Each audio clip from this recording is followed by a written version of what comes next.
What was your dad like? Hey, my dad was a very nice man and a hard worker. And of course, different times of our lives, we moved. And when I was little, he used to come home from work and he would bring me some little Tootsie Rolls. And my brother, he'd bring him some bubble gums or whatever he liked. And one day he came home and I said, "Do you have a Tootsie Roll for me?" And he said, "Well, aren't you the Tootsie Roll kid?" And he called me that for a long time until I was about a teenager. They started calling me a punk, but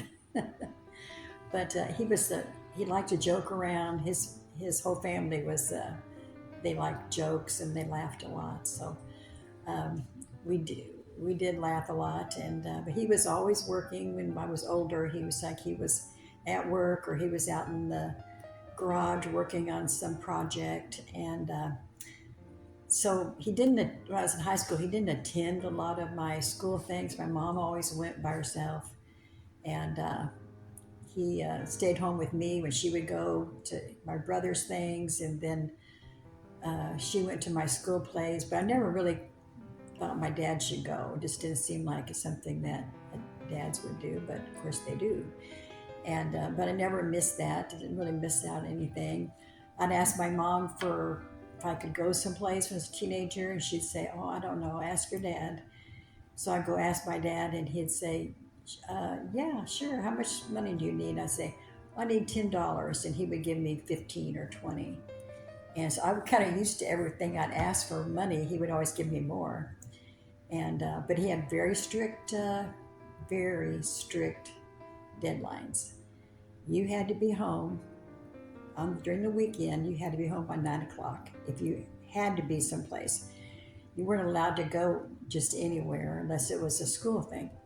And even on the weekends, basically it had to be a school dance or something going on at school. And I had to be home at 10 o'clock. So I started going to Teen Town. My curfew never changed. And I had to be home at 10 o'clock sharp. I come home at 10:05, I get 2 weeks restriction. And he would not budge on it. Not a day he would not budge on it.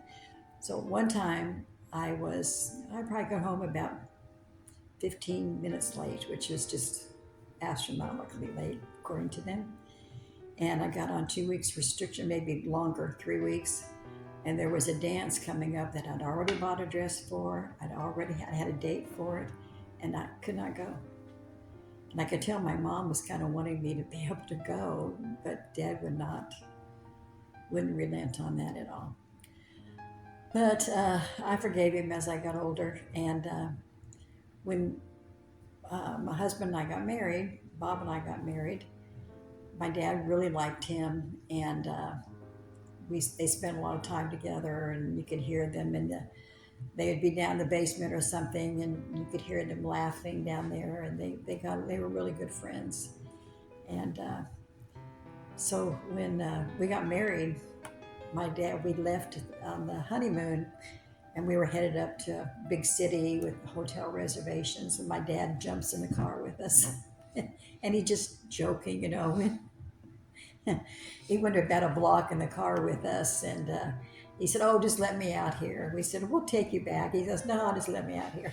So he was always funny. So on holidays, he didn't really enjoy the holidays until they got here, and then he'd run out Christmas Eve, go shopping, buy everybody all kinds of stuff, and he would come home with a little piano and play it. And he had one song that he would sing, and he would just laugh and laugh, and my husband laughed too. So we don't really know what that was about, but um, we did have enjoy the holidays. And but we lost my dad when he was 50, and it was a very sad time. And he was really suffering some things that had happened to him during the war, which it seemed like, well, that would be a long time ago, but it was 20 years from the war, and that was when men who were in the war started feeling the effects of it, going through remorse and different things. And there, so he was 50 when he passed away, and I was in my 20s, And I was married and had two little bitty kids that really don't remember him. And he would have loved all my kids. He would have loved my daughters and my son and the grandkids. But I do believe he's in heaven because I had confirmation from the Lord that he is there. And he was reading the Bible there towards the end of his life. And he kept coming out the living room. So my mom said, "Mom, did you know this was here? Did you know this? I didn't know it was in here." And so I feel very, very good that he's in heaven. We'll see him again. Happy Father's Day, dads.